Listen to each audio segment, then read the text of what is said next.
to the Middle East and major demands from Iran and a big decision for President Trump. The Iranians say they will reopen the Strait of Hormuz, but only on certain conditions.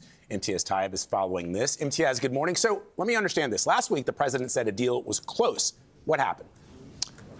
Very good question. Well, what's happened here is that Iran has made clear that an agreement with Oman on new shipping routes to the Strait of Hormuz does not mean it will reopen the waterway. Now, let me explain. Iran's Foreign Minister Abbas Araghchi says those talks are in the final stages, but Tehran is now demanding U.S. concessions before reopening the strait. Now, that includes lifting sanctions and the U.S. naval blockade. It also wants to see released frozen assets and compensation for the war. Now, President Trump, meanwhile, says the U.S. is now, and I'm quoting here, low-keying it with Iran and only semi-negotiating. Now, that suggests Washington is prepared, at least for now, to hold off on further military escalation.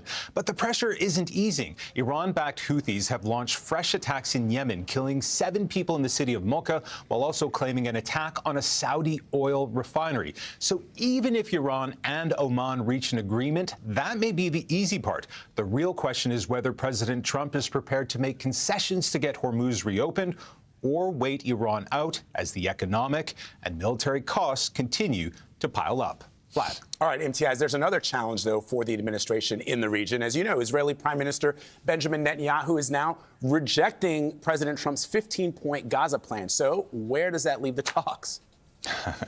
Again, a very good question. But what I would say here is that the talks are not dead, even though Netanyahu is publicly rejecting the president's 15-point plan.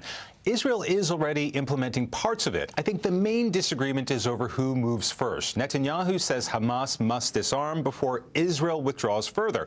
Hamas says it will disarm, but wants Israeli forces to withdraw first. But the real factor here is politics. Netanyahu is struggling in the polls ahead of October's election. Gaza, of course, is a red line for his far-right coalition. So he's caught between President Trump pushing for the plan and his own political survival. Vlad. All right, Imtiaz, thank you very much.